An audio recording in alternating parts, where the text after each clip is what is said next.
nicely done. Hoyland. Oh yes, he must score surely. They have. Jamie Hoyland has done it. Oh, on the spot from Johnson came quickly.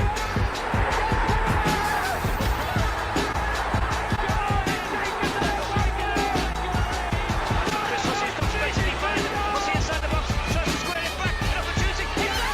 It's there for Tom Shaw.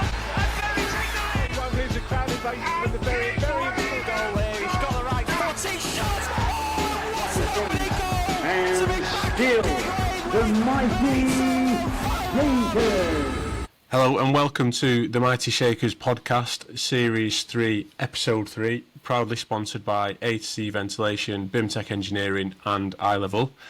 This week I'm joined by Mike and Armin, and we're also joined by Bury FC lead scout Darren Davies. Welcome to the show for the second time. Yeah, thanks for having me, lads. Good to be back. One more and we'll have to go Soccer AM, hat-trick ball style, I think. Yeah. Look forward to that. Or a beer or something at least. Yeah. And Mike is also joining us from Riyadh. He's I was going to say on his holidays, but he's not working in Riyadh and he's joining us. So that's true commitment. Yeah, over in Riyadh for the Esports World Cup, so it's currently 10 o'clock over here, so one of the last things after a long day of filming. True commitment. It's 40 degrees as well at the moment. Nice. So you'll miss the weekend's game, but back for Avro. Yeah, back for Avro. Esports World Cup. Yeah, fly back Monday night, so back for Avro. Nice. So before we begin talking about this season, obviously the league fixtures start on Saturday. Looking back at last season, Darren, how was that? What was that like? Us winning the league on gig at last day.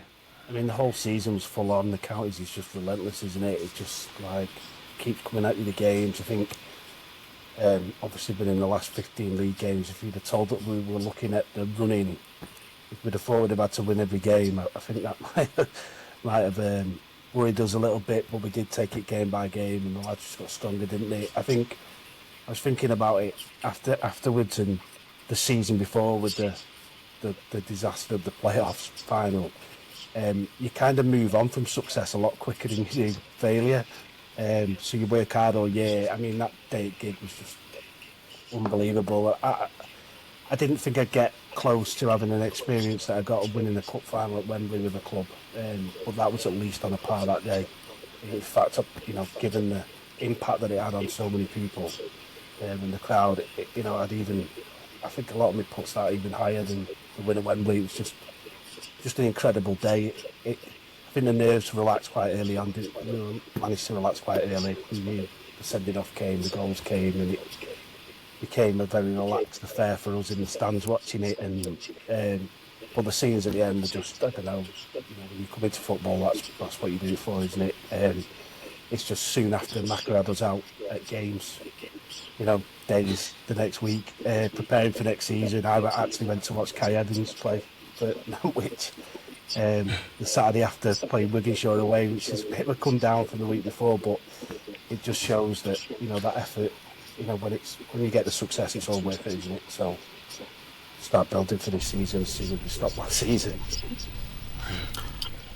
I think you mentioned last season when I was listening that you've seen X amount of games per weekend, and it seems to be the case again. Like the gaffer's been pictured on a Friday and a Sunday attending games now. Like people are actively looking for him now.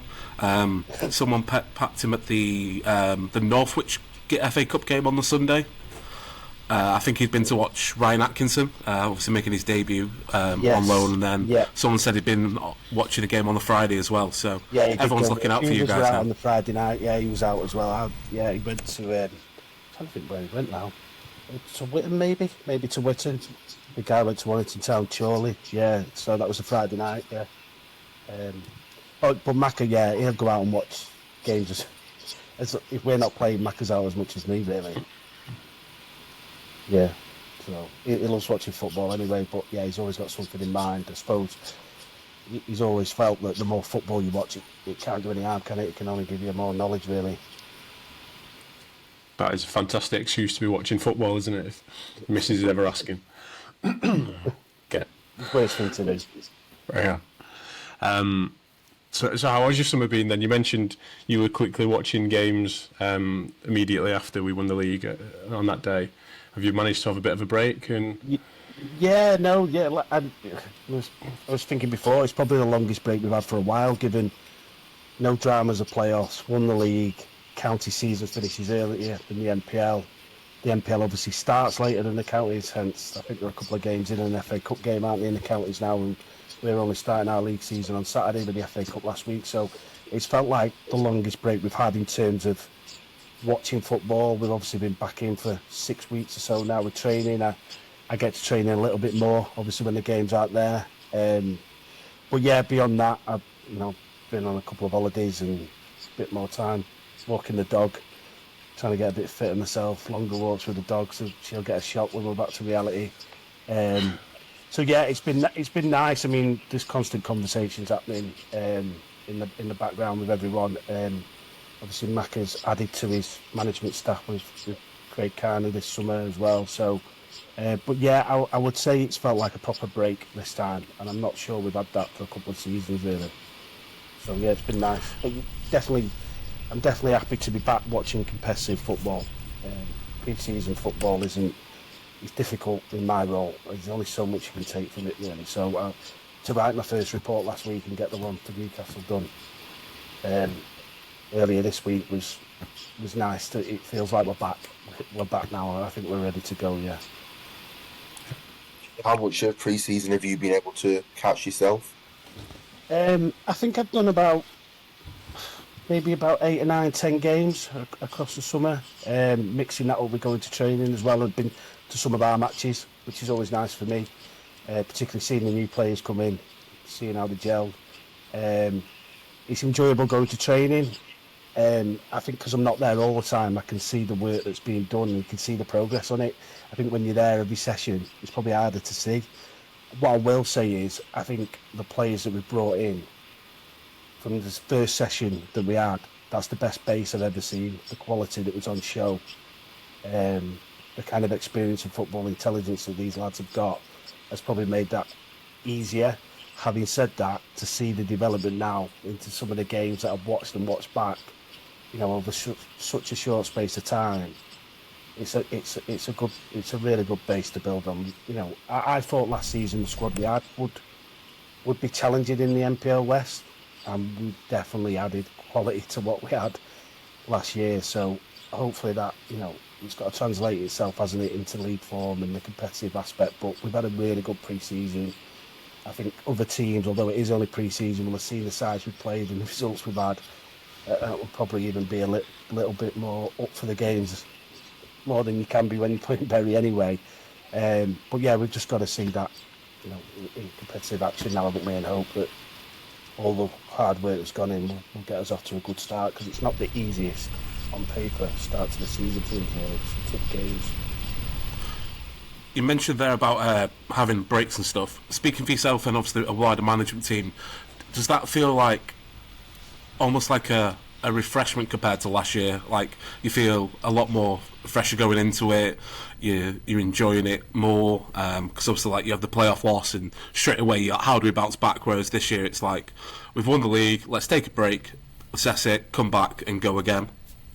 Yeah, 100%. It's completely different to last summer. I think you went through kind of the heartache, and the fans went through it with us. So I'm not saying we were feeling worse than the fans, but we really felt it. It was tough, and I think you go through that stage, don't you? Of kind of dealing with that kind of anguish and pain that you felt. Then you get motivated to get back to it. But I suppose it felt more pressured.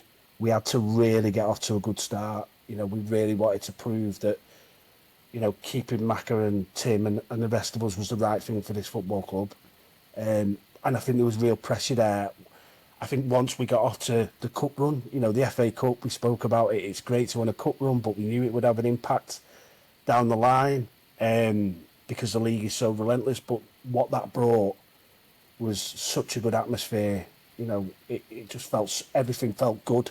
And it felt like we're definitely over that playoffs now. We're over it and we're ready to go. And this summer, it feels, you haven't had to deal with all that kind of torment of the failure. you're coming into it with success. And although we know standards can't drop, in fact, standards have probably gone up, I think it just feels, emotionally it feels a better place to be coming into the season, definitely. And you mentioned Kai Evans earlier, and also we've seen all the names that are coming this year. How early in the year are you sort of looking ahead to the NPL West? Obviously, Lowbett are right on our tail, but if we're looking at Kai Evans in April, potentially conversations in March and stuff like that. Sorry, I didn't hear the first bit of the question, sorry. So, how early are we? Were you sort of looking at the squad for this season? You mentioned going to watch Kai Evans like the week after we won the league and stuff like that. So I think it was really difficult, wasn't it? Because you wanted to concentrate on what was in front of us, and we couldn't let anything slip. But obviously, informal conversations, light conversations, are happening all the time between us all. Obviously, we see a lot of players, but yeah, certain names like I've watched Callum Spooner a lot. I've never ever seen him have a bad game. Kai, he was becoming more and more well known in the league. So I think. I was thinking before as well, it's probably the smoothest incomings over a summer we've had as well, because a lot of the targets that were spoken about, despite interest from other clubs, were done quite early. And I know there's a couple that come in a little bit later, but that always happens. And I think even though the season started, you always want space to be able to react, don't you, if another player becomes available. So it's that balance all the time. I mean, Macca and Brian, I suppose, are living and breathing that a lot more than the rest of us. And I know even when Macca's on his holiday in Dubai, I know that he's still getting messages and he still wants to respond, because I suppose you can lose a player in a day, can't you, if you're speaking to them. But certainly a lot of the names were spoken about before, and I think when Macca and Tim met as soon as the season finished, I think a lot of the main targets, if not all, we've managed to bring into the football club, and that's unusual. I mean, again, doesn't guarantee anything, does it? But it's nice that you can get your business done early and bring in the players that you've got a lot of information, a lot of knowledge. It's not just about what they're like on the pitch, what they're like off the pitch. And yeah, I think the new lads have come into it. We've got a good core, haven't we, from last season? But the new lads have come in, and it feels like a team already from what I've seen. Yeah, they've certainly seems to have gelled quite quickly. Even just looking at the results against in performances against teams in National League North, like beating Chester and the Buxton draw, and being lucky really to lose against Radcliffe. Like the team are putting in those like solid performances, as well as like winning 6-0 and even bigger score lines that we've seen. So definitely is very, very promising. Is there, you mentioned like Kai Evans and Callum Spooner that you've never seen have a bad game, but out of all of the signings, and maybe Kai's probably going to be the one that everyone mentions, but is there anybody who you think is going to make the biggest impact to the side? Difficult, that, because I think they're all going to bring something different. I mean, I know we have conversations around the starting 11 and the squad, but last year really you could guarantee a core of the team, couldn't you? I think with all of us, yourselves and us, and Macca would probably pick a lot of the same 11. I'm sure if we sat down as a management team now and even had a couple of fans in the room, we'd probably be all slightly different on that 11, because there is so much quality there at the moment. I mean, I think with Ruben leaving, we definitely needed some kind of competition for DJ, or we can't go into the season with one main number 9. We've done that with Gabs now. We have a really impressive start. I mean, I think for me, the one that I've probably seen the most is Callum Spooner over the years, and like I say, I've seen him particularly at Hyde playing against good level opposition, often higher. He can really dictate a game. His positional play is excellent. He's really brave in taking it off. Well, it's a back three for us, isn't it? Which is exactly what Macca and Tim want. But I think there's something in everyone. I know that I've not. Kieran Glynn's impressed lately, hasn't he? He's got great feet. Scott's at the back. His experience of winning titles. Yeah, it's difficult really. I could see any of them. I could see any of them being. I think they've all got the potential to probably prove themselves as the key signing. Yeah, you mentioned a couple of midfielders, and we recruited quite heavily, really, midfield, didn't we? Considering that we've got like Carroll and Fogarty, who were the main two last season. Obviously, we signed Robinson as well.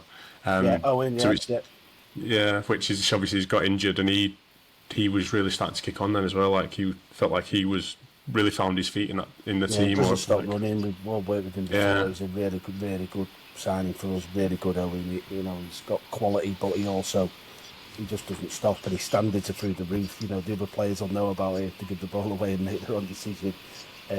He's a winner, really. But yeah, I mean, I know that the games that I saw, I thought Bobby and Cam have been excellent, really, and it just shows that, and not that they were great last year, weren't they? But a bit of competition in there, it raises levels internally as well, doesn't it? So that's why I say I wouldn't want to be Macca picking the 11 on Saturday or even the 16, because people are going to have different opinions, and everyone's probably got good reason for the side that they pick. Yeah, even on Saturday with 7 subs, and I think there's various reasons why some players weren't in the squad, but there were still like 3 or 4 players there that once you've got a fully fit squad, there's going to be people missing out because it's 5 subs is in the league as well, isn't it? So. And I think, Berry's an attraction anyway. You sit down with Macca and Tim, and they're an attractive proposition given the record and the quality that they have. I think it also helps when you can show a video clip of the last game of last season with nearly 9,000 fans, and I think so. In terms of recruitment, there's so much that would attract a footballer. Hence why the players are coming down from the National League North without worrying about dropping those levels because of who they're signing for. And I do think, as attractive as Berry already was, I do think when you see the scenes that we saw at the end of last season, who wouldn't want to be part of that, really? Yeah, As I say, the things that impressed me the most is how quickly the squad has gelled. So I was fortunate to be down on a Thursday night a few weeks ago, and they're all laughing and joking. Like DJ seems to be a real central part of that. Also, like the boxing ring, like him and Kai seem to be like a bromance. And then afterwards on Saturday in 1885, like everyone was like ripping DJ about his new haircut, and they're all getting involved. And it seems like everyone's really properly settled in. Is that sort of the profile that you look for as well? Is how they settle into that group, because it seems like everyone has fitted in really nicely. Yeah, I definitely think Macca and Brian do a lot of work in the background, speaking to people who know the players as well as in terms of the character and personality.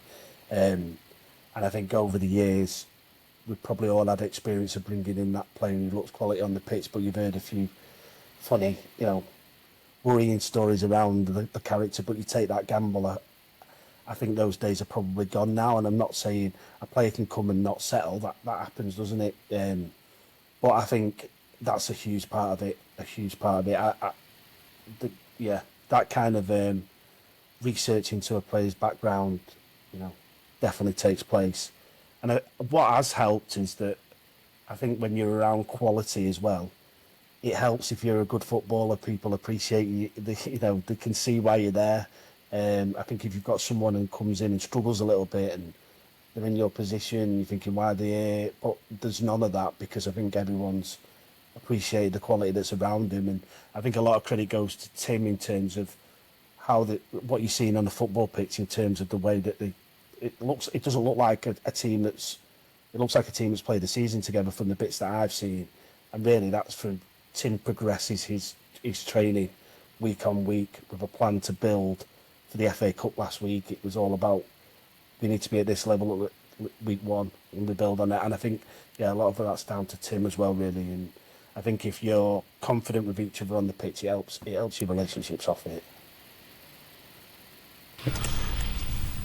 You mentioned obviously recruiting people and the cell that Berry is.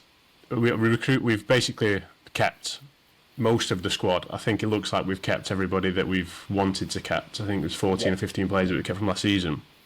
How easy was that to keep the squad together for this season, do you know? I think from the conversations that Mac has shared with us all, I think he had individual chats straight after the last game of the season, at different times. Some lads were going on holiday, some weren't, but I think he found it really easy. Again, you're off the back of that experience, aren't you, that no other club at this level can offer. I'm sure there was some negotiation on a few things, knowing what some of the lads are like, knowing your own worth and whatnot. But yeah, I don't think there were difficult conversations at all. And obviously we're back in action now for the league. Obviously you've been out and about. What have you been so far, and how far have you been looking ahead in terms of fixtures? Yeah, it's always the busiest time for me at the start of the season, because as the season progresses, you can try and get to see teams more than once and try and not be on the last minute watching the game before we play, but that's not possible at this stage of the season. I mean, thankfully South Liverpool had a league game before we played them, so I was back at South Liverpool, so it felt very much like last season again. But that helped me in terms of reporting. And then I'm going Stafford on Saturday because Avro playing them. And then we've obviously got them Wednesday. And then I'll have to go Stalybridge, I think, is it my next game on the midweek game, when they've got a midweek game next Tuesday. I'm hoping to get to our game against Avro because we're on the Wednesday, which works out well for me. But yeah, I think it'll be Stalybridge on the Tuesday because we've got them in the FA Cup, and it's really difficult. Like, I'm literally getting one watch at the moment. You can get videos depending on the teams and other bits that you can watch in the background. And, a team like Avro and Stalybridge, I know most of the players anyway, but so it's a bit more about the team information. I mean, Stalybridge, I could probably write. We've worked with half the team now. So, but yeah, I have to be kind of really organised and on it for this stage of the season. Like I say, by the time we get to October, November, I would have seen some of these teams while I'm watching another team, and things become some games get postponed, you get an FA Cup replay and you pick up those games when you can, but I get a little bit more stressed at this time of the season because it's the next game, the team I'm watching in the next game, so if there's any hiccup. I saw Stafford put out a tweet before saying the pitch was an absolute state, so they've had to release something around it, and I was thinking, your game better not be off on Saturday. So I need to see how it go. So yeah, it's my busiest time and probably my most stressful time because, I know the report might only bring 1% in certain games, but it'll be the game that I can't get to that I could, it just, yeah. So I have watched a few friendlies, I've watched a few teams in our league, but they don't name the teams all the time. They might be trying out a formation. There's only so much you can potentially get from it. So now the competitive stuff starts, it's a lot more helpful, but it's a little bit stressful for me until we get to the end of September because I'm constantly trying to get as much. I'd like to watch teams 2 or 3 times ideally, and obviously that's not possible at this stage. And obviously, there's a bit more travel this year. Is there any grounds you're not looking forward to going, or any grounds that Bury fans should be looking forward to going? I know, Dan, you've got one definitely. You've been talking about it for about 2 months already. I can't remember which one it is now. We're going Sporting Calcer, aren't we? We're going on the train for that. Oh, well, I've been there. I went there last season because they played Harborough in the round before we played Harborough. So, yeah, it's quite a modern ground. It's 4G pitch, whatever it is. It's quite modern. They've got a nice sports bar attached to the ground, actually. And there's a bit of a stand. I'm trying to think, it was quite open if you were standing, I think, from memory. But I was quite impressed with it. It's, I suppose, a modern non-league ground. Yeah. So yeah, I've actually been there because I think it only took me about an hour and 10, something like that, to get there. So I have actually been there. I've obviously not been to Shifnal and Darlaston. I mean, in terms of the grounds that I think would be good for the fans, I think Stalybridge, because you've got big ends that can also, I'm thinking Radcliffe FA Cup kind of, I know the game might not be as big, but that kind of atmosphere. Whitton, they've got, their old-fashioned football grounds that I suppose people see as English non-league grounds. Mossley, I mean, I know you know Mossley, don't you? I think did we play there at one point, Bury, or not? Yeah. Yeah. Yeah, and then you've got grounds like Bootle, which will be interesting. It's a lot smaller. I wonder, tickets might be tough to get hold of, but those that get them, in one of the ends, will be a really good atmosphere. Clitheroe will be interesting because their fans are loud and fiery. I can imagine that will be. They'll try and make that hostile for us, I think, but it's whether there's more Bury fans in the ground. But yeah, I think that'll be a really good atmosphere at Clitheroe actually. Nantwich have got they had a really good pitch, but they turned it into 4G as well. But they've got a really good main stand, but I'm not sure how good the standing is around that main stand. But yeah, Stalybridge and Whitton were the ones that I thought I could really see the Bury fans, behind the goal, pending that we perform on the day, having a good day really. And I suppose we'll see. We're there, aren't we, in a week or so? We'll call limits. Where does lower break rank in that? Sorry, I mean. Where does lower break rank in your best away games? I can't believe I've got to go back there again, to be honest. I'll probably end up there more than the other grounds like I did last season. But yeah, I know they've passed the pitch now, haven't they? There was rumours and worries about their pitch not passing its grading, but obviously I saw their update to say it was. I can see Lower Breck doing all right on the back of the home form, because I think some of these clubs will have a bit of a shock when they go, because they make it tough for you there, don't they? As well as the facilities not being. But definitely for the fans this year, they're going to be at a better level of ground. There's lots of more traditional non-league grounds that will allow, I think, the fans to get together and create a really good atmosphere behind some of the goals. Yeah, and we'll be coming up against some former players as well, won't we? Andy Scarisbrick's just signed for Stalybridge. Yeah, it's a really good signing for them. Really good signing. We've got Jack Tinney, Charlie. As well, yeah.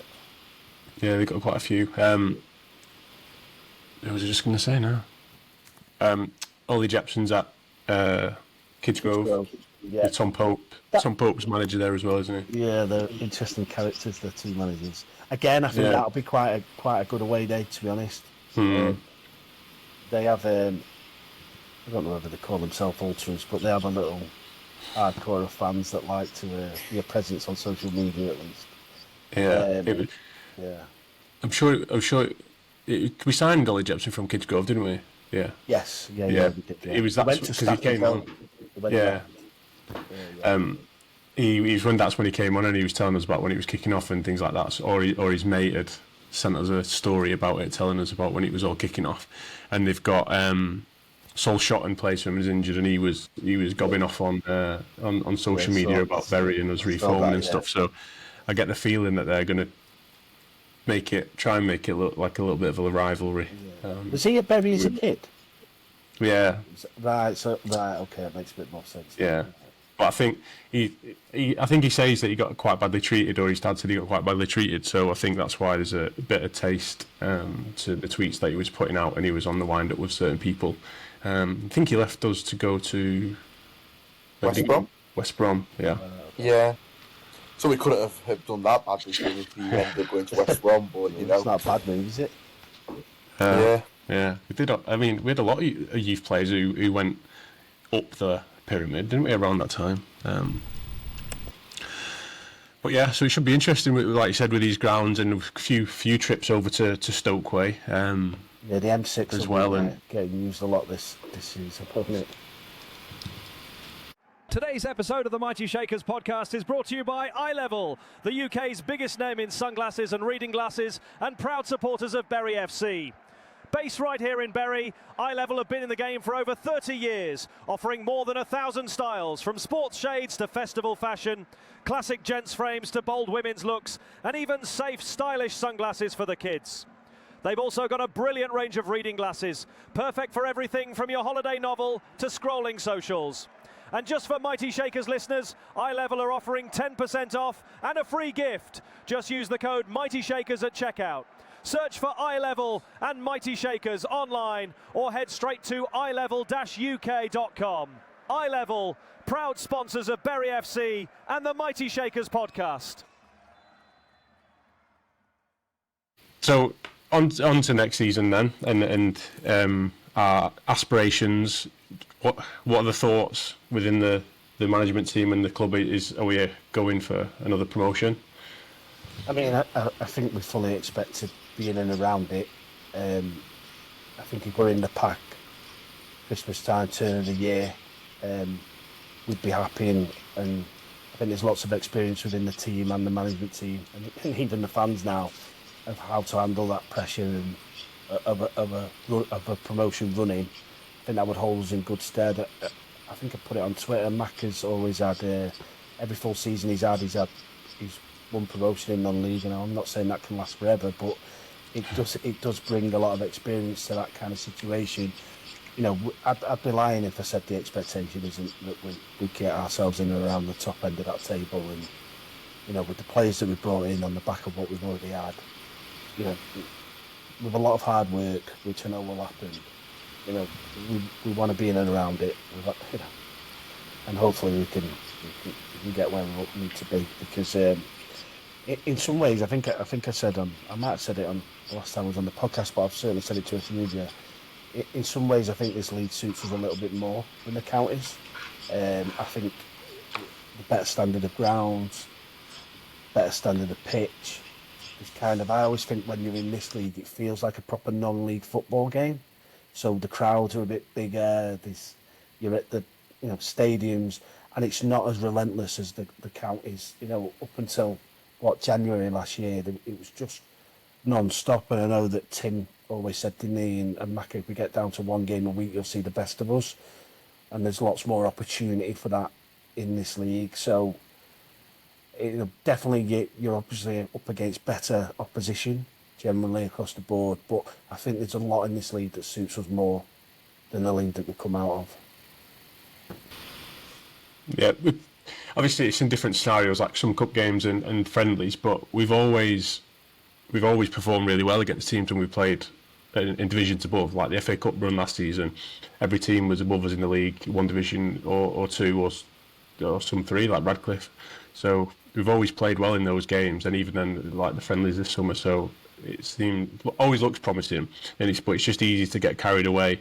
I think from a fan perspective of a team like Bury, when you've seen Macclesfield go through the divisions to where they are now, that you win the league with such a high points total, even though Lower Breck did really well as well and weren't too far behind us, that you're just going to go and do it again. So it's always good to get someone else's view on it who is more experienced in this situation. Yeah, and I think what I can say on that is that, you know, the attitude amongst the players and the staff is, it's going to, you know, we're going to have to work very hard and be very consistent and raise the levels from last year to be where we want to be.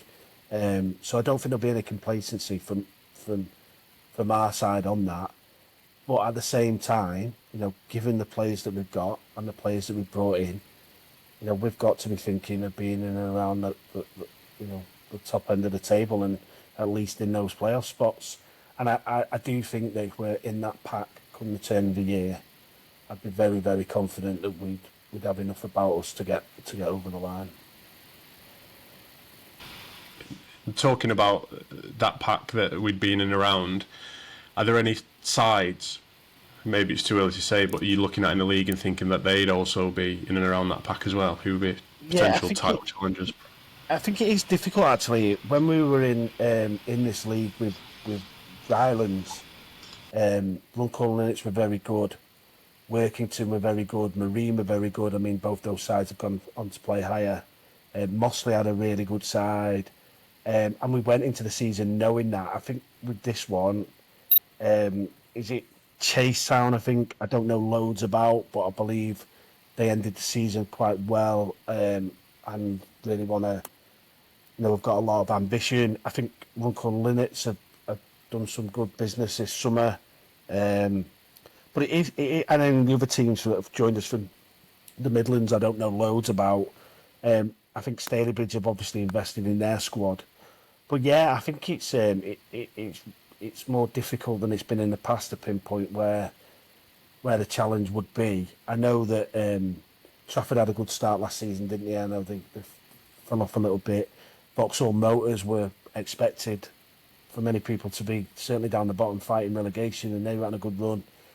Actually, Cleggy at Coles, they've done quite a lot of business. I think they'll be very difficult to beat when they're playing at home.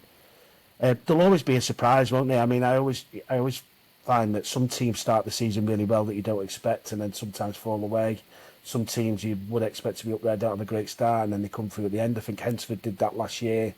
We were quite pleased to see them get promoted, to be honest, given the financial backing that they've got and some of the contracts that their players are on and who they were able to bring in. I think that was a good thing for us going into the season, because I think they would have definitely put everything into getting promoted this year, and I think they'll be up there in the league above, to be honest.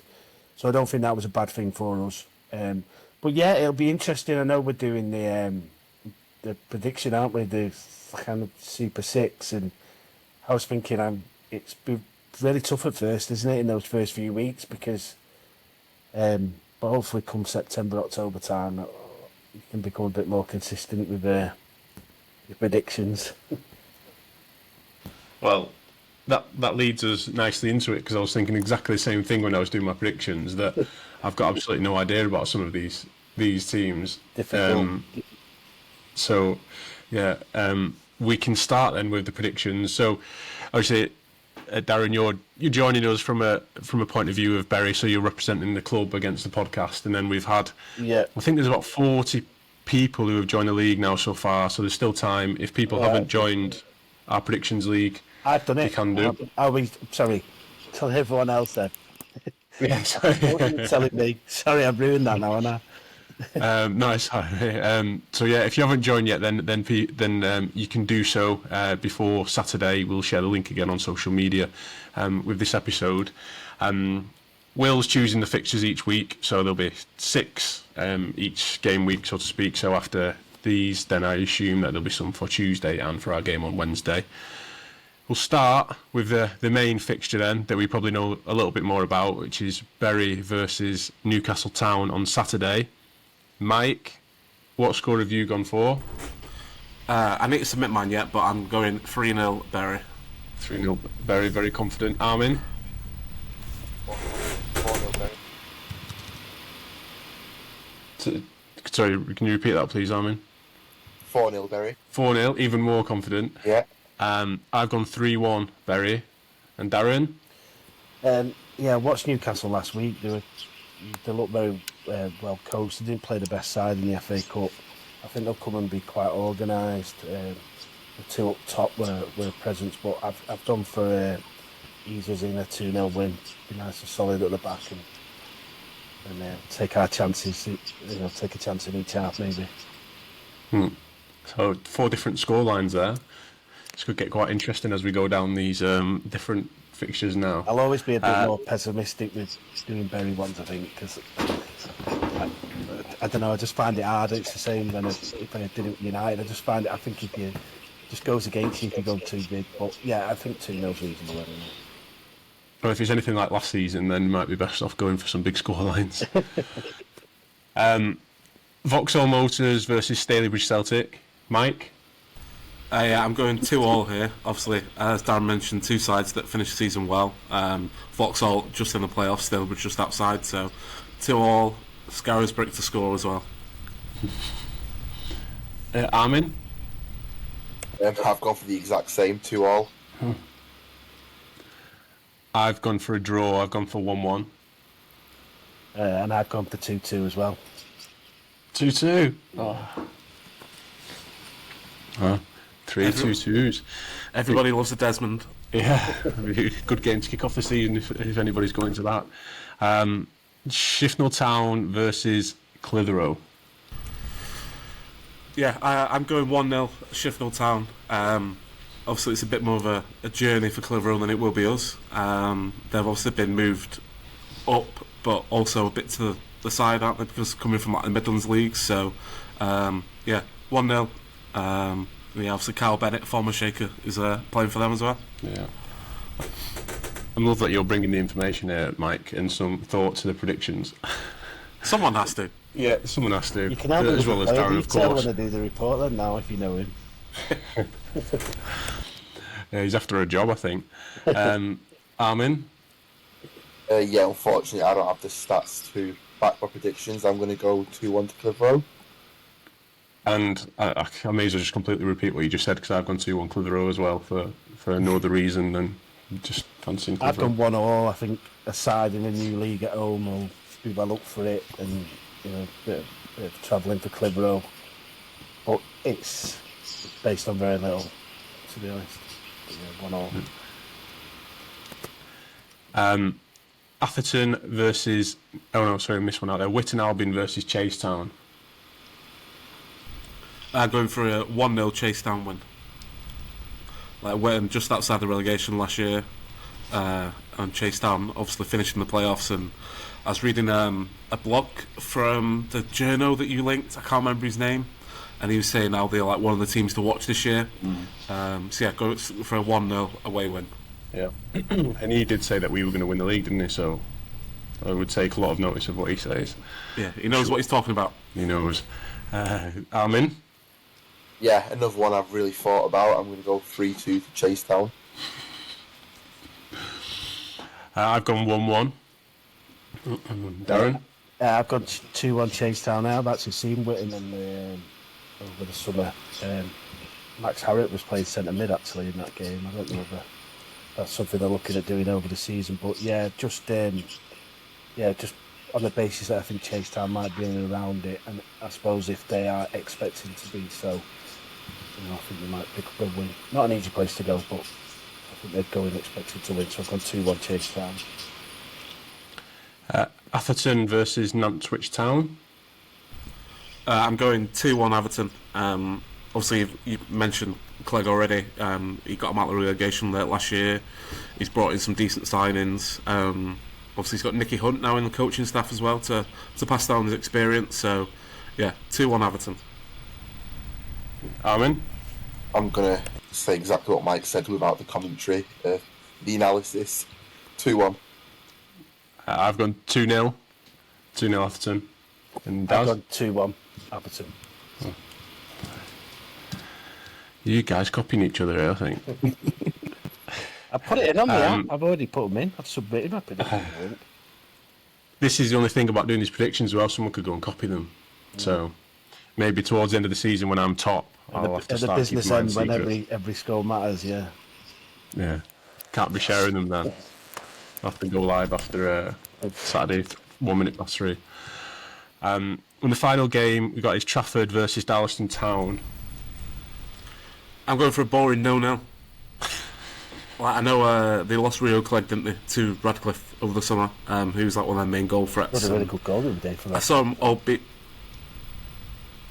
it albeit in like pre-season last year, but we dominated them. So if it's similar and they've lost Clegg, I'll probably say 0-0.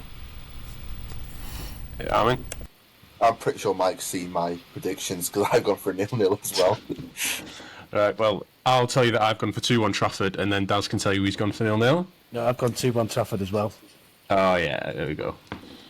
They'll be up for it on the first day. Get a good crowd in at Trafford. The sun's out. Yeah. That'll be a good one. That'll be a good one for us, I think, as well, won't it, for a day out, not too Yeah, far. it will, yeah. A few days. Yeah, but it's a Tuesday night. Oh, yeah, it is actually, isn't it?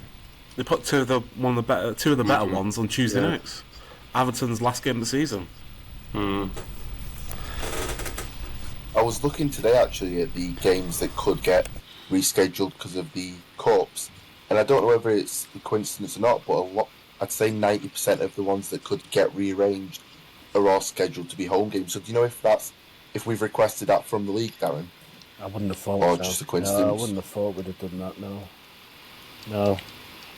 I think even if you did... No, just thought maybe because... Yeah, just thought maybe because obviously if you get a game rescheduled, winter time, chances are if it's played at Bury, it's going to be on. If it's away, probably gets called off. That risk of it not being on. But no, I wouldn't have thought so. They're every kind of 2 weeks for a bit as well, so it might have just felt when the home games come on. But yeah, and that hopefully we win our cup games. But if you don't, that's the other side. The other team could be winning their rounds, couldn't they? And I think in the past we've experienced that. It's really frustrating when you're trying to get going, and then you suddenly got a 2 week gap with a no midweek game. like, you don't play many league games, do you, before you get, potentially not many league games, so you get to the middle and end of September, depending on your cup run. So, it'd be nice having a good cup run though. Started well on Saturday. So we mentioned it. I guess we touched on the scores as well, that we've just all done our predictions. But on Saturday we're playing Newcastle Town, and then on Wednesday night we've got Avro away, which will be the 2 games before our next episode. What are your thoughts on Avro? Obviously you're going to go watch them on the weekend, but what do you think we can expect from them? I mean, I think I saw a podcast with their manager actually, where he mentioned very fair bit, didn't he? Yeah.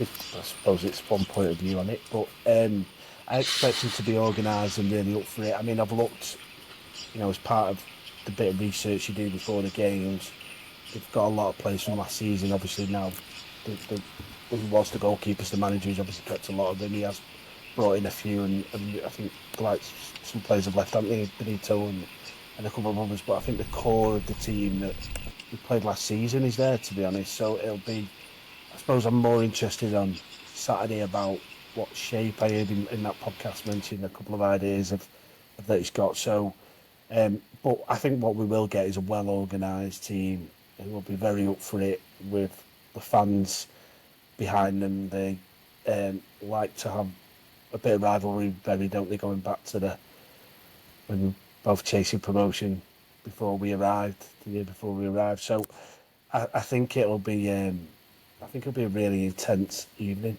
to be honest. But we've obviously got a lot of players who've been there before and played in that environment against them, so we'll know what to expect. And then, I'm sure the lads that we brought in have played in similar kind of atmospheres before. I think we'll take a good following, won't we? If we have the day that we had there last year in the FA Cup, I think we'd take it right now. But I think Avro will be really, really difficult to beat over the season. I really do think they'll pick up some really good wins, particularly at home. So I think it's not the easiest away day to start the season, but I think we'll be well prepared. How many times has the FA Cup result been mentioned to Craig since he arrived? I saw that Cam tagged him in his tweet when the Emirates FA Cup posted his goal. Yeah, that went into the group as well. So he took more of a hammering on there. It was that goal we scored with all the passes, wasn't it? And this, Carney's in the middle just chasing shadows for a bit. So Cam seems to think he retired him. So obviously there's that connection as well, isn't there, through Craig only being there last season too. So, but it'll be physical, won't it? They'll be well organised. They'll be physical, and it'll be. I mean, I'm looking forward to it, because I think those kind of nights, if you come on the right side of it, it feels good, doesn't it, when you go and have a tough away day and you come away with a point. So, hopefully we can do that. Okay. Next, we've just also launched the Fantasy Football League today as well. So for anybody who's interested in the Premier League Fantasy Football, that's now live. It's £5 to enter, but there's some few prizes. I think the top prize is going to be next season's away shirt. Second prize is going to be a Bury FC frame print, and then third prize will be some Bury FC beer coasters as well. Same or similar to ones that we were selling over the summer. So those prizes there. You can find a link to join on our social media pages. We'll share it again after the podcast. So do join, and that should be a bit of fun throughout the season with the Predictions League. Another new thing that we launched on Saturday was the Mighty Shakers TV, which Mike and Will were doing the round outside the ground, chatting to people. So thank you to those who had a chat with Mike and Will. Seems to go down well. Yeah. He's he did alright at first, Will, and then the more he got on, the worse he got. So because he smashed the intro on one take, right? That was like the first thing we did, and as we got on, he kept forgetting to ask questions. And then on the outro for the second video we did, he just said the first part and walked off. I'm like, what are you doing? He's like, we're done. I'm like, no, you're not. Get back there. So might have to keep on a bit of a leash. Might have to get Armin hosting a few. But no, it was good fun. And yeah, thanks to everyone who stopped. And hopefully back for Avro. I'll have my camera with me at Avro. So come find us. Come chat some shit about Bury. I did watch that. Yeah, we'll be in the food queue. Can I just ask, what league would Norwich in when played Norwich in those? Was it a replay? In the FA Cup? No, it was. They were in the Premier League at the time. So we got through, I think, to the second round, was it? Or was it the third round? We played them on a Tuesday night. The club put 3 coaches on. We got battered 6-3, but we had a Rwandan 6'5", 6'6" striker called Jesse Reindorf, who looked like he couldn't hit a barn door, and then he put one in the top corner from 40 yards out and got a standing ovation and became like a bit of a cult hero after that. So like, terrible result, but great memories. Yeah. Good distance to travel, that, innit? But I suppose I just wondered, because I know Norwich have been a bit of a up and down team, haven't they? So I wondered whether they were in the Premier League at that time. There was another one mentioned, actually. Come to think, that was the League Cup. I'm doing what I've told people not to do, like mention the League Cup. It was the FA Cup replay in 2007-8, I think it was. Yeah. Andy Bishop scored a late equaliser at Carrow Road. I think that's the brought one. him back to replay in January, and it was cold, it was wet. Dion Dublin was playing, and we beat him 2-1, I think.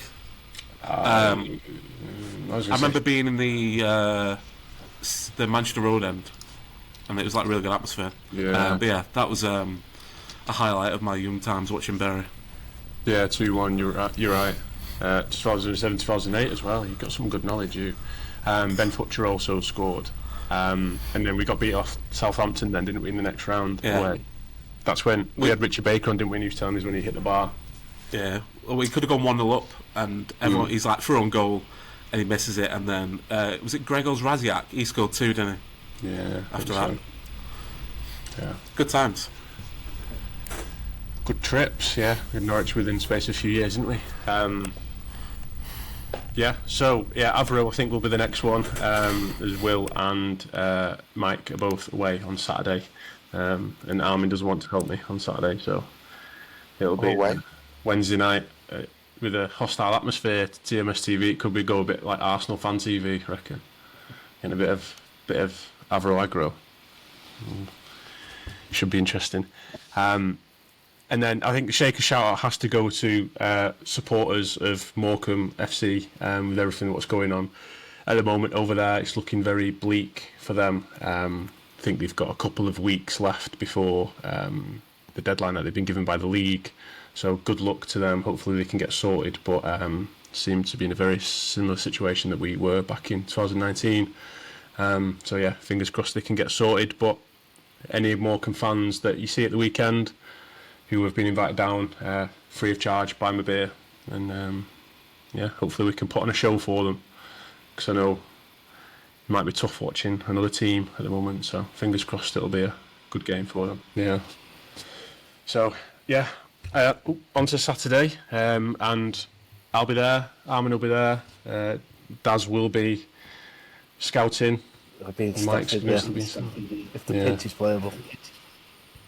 Yeah, fingers crossed, you know. So yeah, thank you to everyone listening, and up the Shakers.